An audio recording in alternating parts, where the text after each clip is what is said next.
You can make your beefy, cheesy enchiladas with this stuff, or you can make it yourself, and I'll show you how. Okay, you got a medium saucepan over kind of medium-low heat. We're going to add 3 tablespoons, 1, 2, 3, pretty close, huh? Of vegetable oil. I use canola oil. Let that get hot. And add about a tablespoon of flour. Let that get going for half a minute or so. Watch the heat. Then you're going to add a 1/4 cup of chili powder. Now you can use your favorite chili powder. I use New Mexico chili powder sometimes ancho, and I make my own chili powder from dried chilies, which I'll do a video on one of these days real soon. So let that cook just a little bit, very low, don't let it burn. 2 cups of chicken stock, low sodium if you've got it. Now you can crank the heat up a little bit at this point.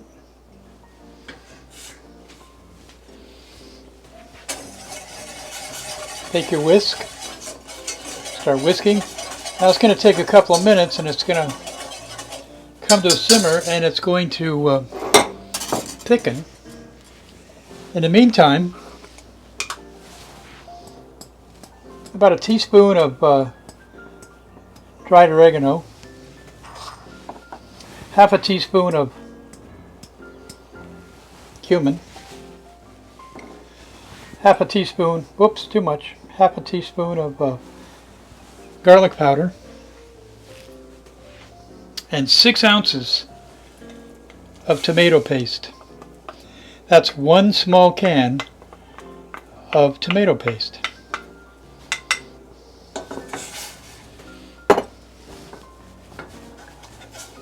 Let's use the whisk for that.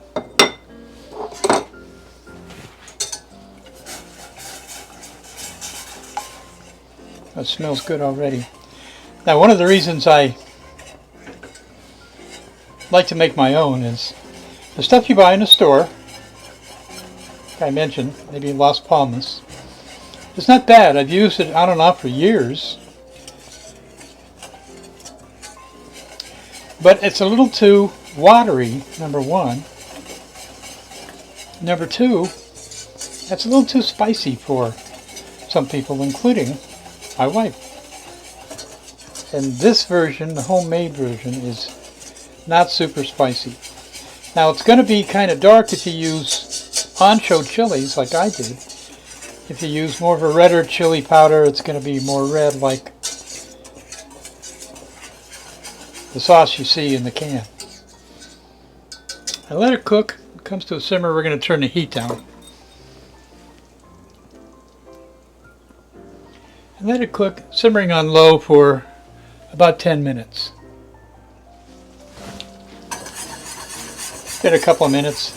It's already probably as thick as you're going to want. I'll let it cook a little longer. You know, as I've said many times, any dish like enchiladas, like what we're making tonight, any sauce dish, the sauce is the king. It's the key to the whole dish. So you want to get your sauce right, and the rest of it will just follow along.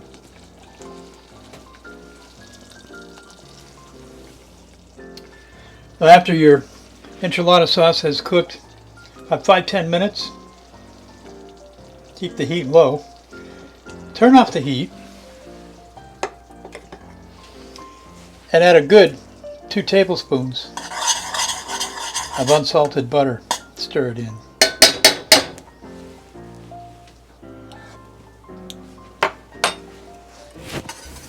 I hope you're all staying safe and healthy. And by the way, all the ingredients for this are listed in the description below. And while you're down there, please hit subscribe and ring the bell button so you'll be notified of new posts. The sauce should coat the back of a spoon like this, and it's just right. Looks good. Homemade enchilada sauce in literally 15 minutes. 10 minutes of cooking, 5 minutes of dumping the stuff in. You're ready to go.